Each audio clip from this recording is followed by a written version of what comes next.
Merci Cécile Dautrio. Je vais passer sans plus tarder la parole à notre collègue qui nous vient donc de Grèce, de l'ENISA. Merci pour ce déplacement. Et merci donc pour l'invitation. Oui, je vous en prie. Donc le point de vue d'une institution européenne sur la question des villes intelligentes. À vous. Oui, bonjour. Je vais commencer par présenter l'ENISA parce que je ne sais pas si vous connaissez. On va ensuite expliquer comment se protéger des cyberattaques avant d'en venir à la loi. Il y a plusieurs possibilités de le faire. Et je présenterai les travaux de l'ENISA dans différents domaines de la cybersécurité pour les villes intelligentes, l'énergie, les transports, et quelques challenges et perspectives pour vous laisser réfléchir. L'ENISA est une agence de l'Union européenne dédiée à la protection des réseaux et de l'information. Elle a été formée en 2004 par mandat. Le mandat a été renouvelé en 2013. Elle est basée aujourd'hui en Grèce, à Héraklion en Crète, c'est le siège, et à Athènes pour le centre opérationnel. On est un centre d'expertise, on n'a pas un rôle opérationnel. Notre rôle de tous les jours, c'est de conseiller la Commission européenne, de faire le lien entre les partenaires privés, récolter leurs besoins, les conseiller et promouvoir le besoin de cybersécurité au sein de l'Europe, de l'Union européenne. On a plusieurs activités au sein de l'ENISA. On va commencer par les recommandations, tout en bas. On fournit des recommandations qui permettent d'anticiper les cyberattaques dans plusieurs domaines. On est aussi en lien, à droite, avec les politiques, plutôt au niveau européen, mais on aide aussi les États membres à implémenter les politiques européennes. Un des exemples, c'est tout ce qui concerne le rapport des incidents dans le monde des télécommunications. C'est un article qui s'appelle l'article 13A. Je n'irai pas plus loin dans les détails. Troisième et non des moindres activités de l'ENISA, c'est ce qu'on appelle les applications pratiques. Donc on organise des exercices cybersécuritaires en réunissant des partenaires publics, privés de tous les pays d'Europe. Et on fait des simulations cyberattaques et on essaie de comprendre à plusieurs niveaux, techniques, organisationnels, stratégiques, comment prévenir et comment réagir en cas de cyberattaque. On a aussi une équipe qui s'occupe de fournir des formations aux formateurs. Ce n'est pas des formations pour le commun des mortels, mais c'est des formations pour les formateurs des CERT. Les CERT, c'est des organismes qui permettent de réagir en cas de cyberattaque. Tout cela, on le fait dans le cadre de plusieurs communautés. Ça peut être des communautés très techniques, comme le monde du cloud computing, ou des communautés un petit peu plus au cœur de notre sujet aujourd'hui, comme l'énergie, le transport ou l'Internet des objets. Rentrons dans le cœur du sujet. L'ENISA a plusieurs missions, en particulier sécuriser les infrastructures critiques, mais aussi les infrastructures critiques de l'information. Et dans ces infrastructures critiques de l'information, on retrouve tous les réseaux télécoms et Internet qui vont être utilisés par des secteurs comme l'énergie avec les smart grids, les transports, les aéroports, les transports publics, le maritime. ICS CADA, en français, c'est ce qu'on va appeler plutôt l'automatisme pour tout ce qui est industriel, les automates industriels, la santé connectée, télémédecine, et de plus en plus la finance, avec les cartes de crédit et les échanges interbancaires. Pourquoi faut-il sécuriser nos villes intelligentes ? Tout d'abord, il faut comprendre ce qu'est une infrastructure intelligente.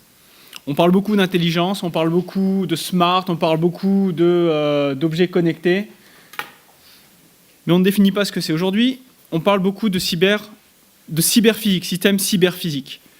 Ce sont des systèmes qui vont être comme des capteurs, des caméras, qui vont avoir un pied dans le monde réel et un pied dans le monde logiciel.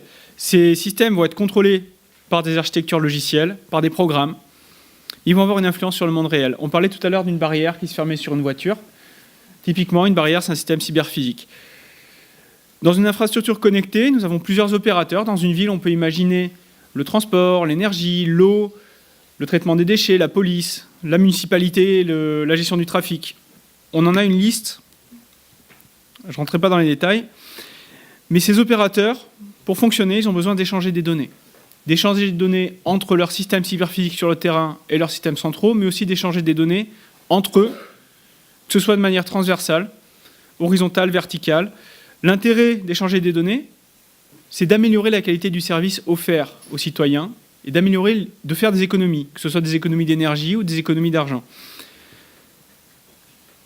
Cependant, comme on est dans une ville, qu'on a des menaces liées au système physique et au système cyberphysique, on a besoin de sécuriser ces systèmes. On a besoin de sécuriser ces systèmes pour garantir le business, mais aussi pour garantir la sécurité des citoyens. Et c'est là qu'intervient l'ENISA. On parlait des systèmes complexes. On utilise aussi le terme système de système. Un système de système, c'est un système qui va être composé de plusieurs éléments qui vont être interdépendants. Interdépendants à plusieurs niveaux, interdépendants au niveau technique avec le partage de ressources, l'échange de données, mais aussi interdépendants au niveau organisationnel. Quand vous êtes une entreprise qui fait par exemple des transports, comme ce monsieur qui gère les transports, il va avoir besoin du réseau, il va avoir besoin des caméras, il va avoir besoin de l'ordinateur, il va avoir besoin de sa souris. Donc tous ces systèmes vont être isolés les uns des autres. Vous n'avez pas d'intelligence. Quand vous les faites interagir, vous avez l'intelligence. Mais l'intelligence, c'est bien l'humain qui reste au cœur de l'intelligence dans une ville intelligente. On a donc ces systèmes liés à de nouveaux risques. Parce que ce monsieur, il est intelligent, mais son but, c'est de vérifier que le système de transport, c'est Ecofeli, c'est à Dijon d'ailleurs, le système de transport transporte les passagers d'un point A à un point B. Cette personne, son rôle, ce n'est pas de vérifier s'il y a une cyberattaque. Donc on a besoin d'aider les opérateurs de systèmes intelligents à comprendre comment se protéger des cyberattaques, mais aussi à comprendre comment réagir en cas d'attaque. Ce que je disais tout à l'heure, c'est des conséquences sur la société. Ça, c'est une image que j'ai prise dans une ville du monde, je ne dirai pas laquelle, où j'ai une borne de tramway qui me dit « out of order ». Qu'est-ce qui est out of order? Le tramway ou la borne?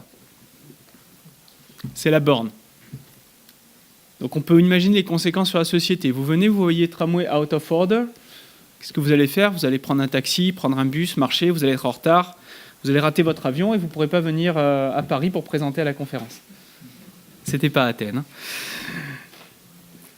On a aussi un vrai manque de notions sur la cybersécurité. Qu'est-ce que la cybersécurité? Aujourd'hui, quand on parle de cybersécurité, automatiquement on pense firewall, antivirus, technique. Ce n'est pas que technique. La cybersécurité doit être au cœur des organisations. Elle doit être au cœur non seulement des systèmes, mais du management. C'est pour ça que j'ai cette petite phrase qui dit que la cybersécurité doit être aussi opérationnelle. Comment on réagit? Qu'est-ce qu'il faut faire? Mais organisationnelle. À qui on rapporte? Si moi je suis l'opérateur et que je vois une alarme, attention, système corrompu, je ne vais pas cliquer sur ignorer. J'ai une procédure à suivre. Et je dois rapporter à une personne bien identifiée. On est dans des villes qui sont composées de plusieurs systèmes et tous ces systèmes sont soumis à des menaces cyber. Donc l'ENISA fait un classement des menaces au niveau annuel. On ne rentre pas dans les détails, mais on a plusieurs menaces et plusieurs systèmes impactés par ces menaces, dont le système cyberphysique. Ce qu'il faut retenir de ce graphique, il n'y a pas beaucoup de vert, hein. Donc ça veut dire que tout ce qui est rouge, c'est que le nombre de menaces augmente par rapport à l'année dernière. Vous ne le voyez peut-être pas, mais quand on parle aux opérateurs, ils nous disent oui, on est soumis à des menaces. Donc les menaces sont vraiment réelles, il faut pouvoir s'en protéger. Et ces menaces, au sein d'une ville, vont impacter tous les niveaux de la ville, que ce soit au niveau des composants, désolé, c'est en anglais, je n'ai pas eu le temps de tout traduire, d'avoir des composants sur le terrain, les réseaux qui remontent les données, les serveurs, mais aussi ce qu'on appelle la Smart City, c'est l'agrégation de ces différents domaines d'opérateurs ou de silos qui vont devoir échanger des données et traiter ces données. On a des menaces qui concernent les différents domaines de la cybersécurité, donc la disponibilité, l'intégrité, l'authentification, la confidentialité et la non-répudiation. Et ces menaces peuvent être intentionnelles, les fameuses cyberattaques. Je suis un hacker, je vais me pirater les feux rouges, je vais passer tous les feux rouges au vert, ou je vais passer tous les feux verts au rouge, et comme ça, je crée le chaos dans la ville, et tout le monde parlera de moi. Je peux aussi voler des données, je peux me connecter à un système mal protégé pour impacter des systèmes interdépendants. C'est ce qu'on appelle les cyberattaques. Bon, on peut aller dans le très complexe, mais on a aussi des choses qu'on ne peut pas contrôler, ce qu'on appelle les accidents. Et dans les accidents, on a tout simplement l'erreur logicielle, un bug. On a la défaillance. Votre ordinateur ou votre serveur va s'arrêter tout simplement parce que le matériel n'est pas assez ventilé, par exemple. on a des erreurs liées à l'opération. Ah, il y a un message, c'est pas clair, je clique oui au lieu de cliquer non, et tout s'arrête. Je configure un routeur, j'oublie un point-virgule à la fin de mon texte, il n'y a rien qui se connecte. Donc c'est des petites erreurs comme ça qui vont faire que l'impact va être vraiment énorme sur une ville connectée. C'est pour ça que l'ENISA essaye de se protéger de ces différentes menaces. Alors, on a plusieurs façons. En général, ces actions vont être menées par les opérateurs. L'ENISA, comme je disais tout à l'heure, n'a pas un rôle opérationnel. Notre rôle, c'est vraiment de comprendre quelles sont les bonnes pratiques, quelles sont les mesures de sécurité à mettre en œuvre, de définir le cadre, les éléments à protéger, les menaces qui vont être protégées par ces bonnes pratiques. Mais en général, ces bonnes pratiques sont mises en œuvre par les opérateurs suite à une analyse des risques.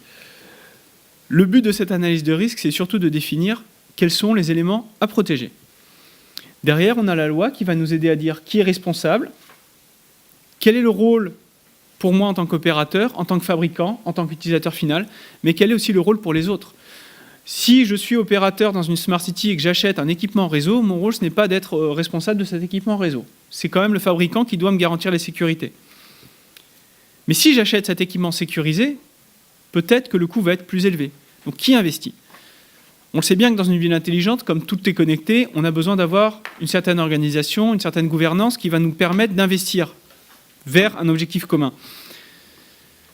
Aujourd'hui, c'est difficile de savoir pourquoi investir. Donc on essaye d'augmenter la sensibilisation à travers, par exemple, cette conférence aujourd'hui, et à travers différentes actions pour permettre aux différents opérateurs, aux différentes villes, de débloquer ces fonds. On verra un petit peu plus tard qu'on en est loin. Dans ce but, l'ENISA a plusieurs actions. La première, c'est le panorama des menaces que j'ai montré tout à l'heure. On peut aussi participer à la régulation en aidant le régulateur européen ou les pays membres, les États membres de l'Union européenne à mettre en œuvre les directives européennes. C'est ce que je disais tout à l'heure avec les rapports d'incidents. Donc on a une directive aujourd'hui qui est en cours de discussion au niveau de la Commission européenne qui s'appelle la directive SRI en français, NAS Directive en anglais, qui vise à faire un échange d'incidents entre les opérateurs critiques vers une structure définie au niveau étatique. L'intérêt d'avoir un échange des incidents, il est simple. Si vous partagez, vous êtes non seulement mieux protégé, et vous dépensez moins d'argent. Vous êtes mieux protégé, parce que vous savez ce qui se passe chez les autres, et vous dépensez moins d'argent, parce qu'en partageant, les autres vont partager, vont vous donner des solutions. Donc vous aurez à moins investir dans la recherche et développement. Ça existe au niveau télécom. Aujourd'hui, on attend le vote de cette directive pour l'avoir appliquée à d'autres domaines. On a nos guides de bonnes pratiques et nos recommandations, et on a aussi des groupes de travail qui permettent de collaborer avec les différentes parties prenantes. Aujourd'hui, on a des groupes de travail dans le domaine des smart infrastructures, dans le domaine de la finance, dans le domaine du cloud computing, dans le domaine des télécommunications. Le but, c'est vraiment de capitaliser sur toutes ces actions pour fournir un service aux citoyens, une ville plus sécurisée. Rentrons vraiment dans le cœur du débat, les villes intelligentes. C'est un système de systèmes, un système complexe. On a besoin de sécuriser un échange de données à plusieurs niveaux. On ne peut pas uniquement sécuriser l'échange de données lors de son traitement, mais tout le processus d'échange de données, de collecte de données doit être sécurisé. En particulier, quand on est dans une ville intelligente, les capteurs sont sur le terrain, ils ne sont pas protégés. Donc il faut mettre en œuvre des mesures qui permettent de sécuriser la donnée jusqu'à son acquisition au niveau des capteurs. Il faut sécuriser aussi la remontée de ces informations via des réseaux qui peuvent être publics, comme les réseaux 3G. Comment garantir que nos données ne vont pas être interceptées? On l'a vu récemment, plusieurs cas. Mais on doit aussi sécuriser la gouvernance et les opérations. En effet, aujourd'hui, quand on est dans une ville intelligente avec plusieurs opérateurs, tous les opérateurs étant interdépendants, si on a une défaillance technique ou une cyberattaque sur un opérateur comme l'opérateur qui fournit l'énergie, tous les autres opérateurs, en particulier ce qu'on appelle les opérateurs critiques, vont cesser de fonctionner. L'impact est vraiment important sur la société. Le but de sécuriser ces données et ces équipements, c'est de garantir une sécurité non seulement à la conception et à l'installation, mais aussi dans le temps. Quand vous investissez, aujourd'hui, vous investissez sur des systèmes qui vont avoir une durée de vie de 10 à 15 ans, voire plus. Donc pour ça, on peut découper la ville en plusieurs structure, pareil, c'est pas traduit. On va parler de la couche physique, on va parler de la couche technologique, la couche applicative, la couche information-donnée et de la couche business. Pour chacune de ces couches, on va avoir un processus d'intégration et, si le travail est bien fait, un processus sécuritaire. On essaie d'utiliser ce modèle pour protéger, donc là c'est dans le domaine des transports, mais pour protéger les résidents et les passagers. Et l'ENISA étudie la ville intelligente dans son ensemble. Je vais donner quelques exemples. Les smart grids, les transports, les véhicules connectés.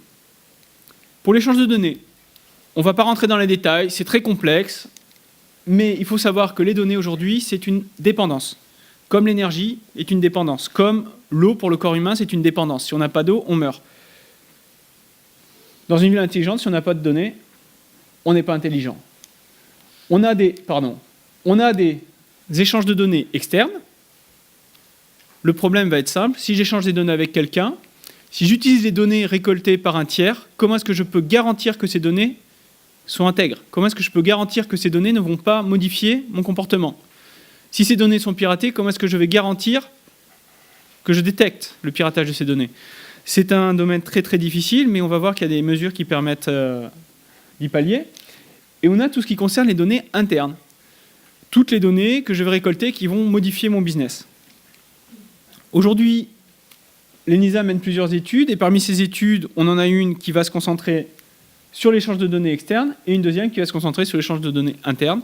Donc on développe des recommandations qui peuvent aller à l'utilisation de systèmes techniques comme l'encryption, le chiffrement, pardon, en français. On a des mesures organisationnelles comme l'échange de données, la création d'équipes d'intervention, la formation. Le vrai intérêt, c'est d'augmenter la surveillance. Je ne parle pas de la surveillance des utilisateurs, Big Brother, non, je parle de la surveillance des incidents. Détecter les incidents et répondre aux incidents. Il faut augmenter pour ça aussi la résilience. La résilience, c'est la capacité d'un système à s'auto-recouvrer en cas de défaillance. Donc quand vous avez une cyberattaque, il ne faut pas que votre cyberattaque impacte tout votre système, tout votre business. Donc il faut avoir des mesures qui vous permettent de garantir un service minimum. Et l'une de ces mesures, ça va être d'avoir une coopération multi-opérateurs, en particulier au sein d'une ville, chaque ville étant unique. La ville connaît ses opérateurs, la ville connaît ses prérogatives sécuritaires. Donc le fait d'avoir des coopérations entre opérateurs devrait permettre d'améliorer le niveau de sécurité.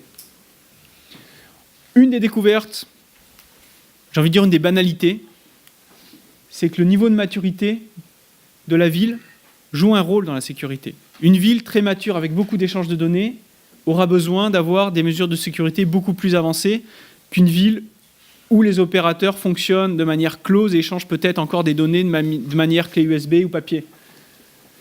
La Smart City aujourd'hui, c'est un concept. Il faut savoir que dans l'idéal, une Smart City devrait être entièrement automatisée et l'humain sera uniquement là pour contrôler. Les Smart Grids. Les Smart Grids, si vous ne connaissez pas, c'est l'intégration d'équipements intelligents pour améliorer la consommation d'énergie.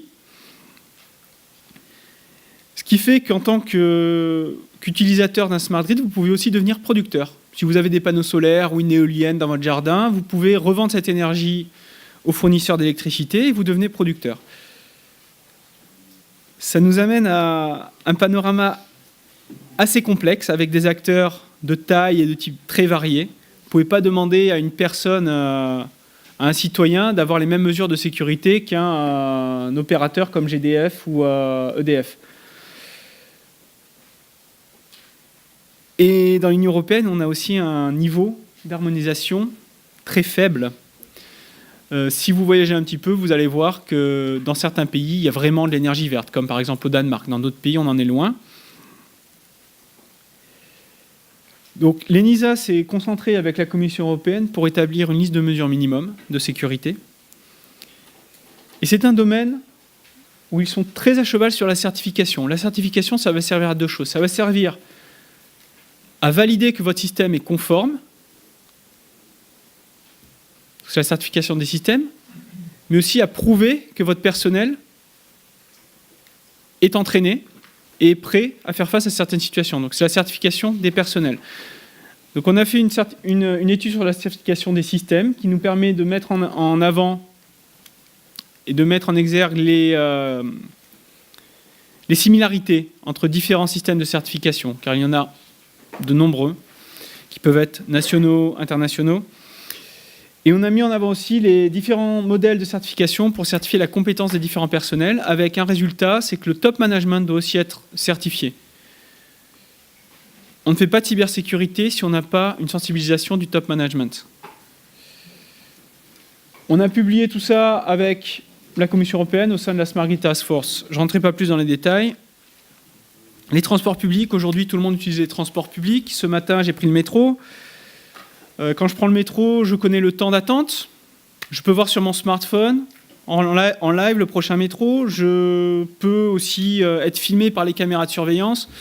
Donc j'ai de l'échange de données, j'ai besoin d'être sûr que cet échange de données est sécurisé. Quand j'achète un ticket, je vais utiliser ma carte bleue, je rentre mon numéro de carte bleue, mon code, pardon, et je récupère le ticket. Comment est-ce que je peux être sûr que ma carte ne va pas être piratée? Comment est-ce que je peux être sûr que si mon métro est en retard, je suis informé du retard?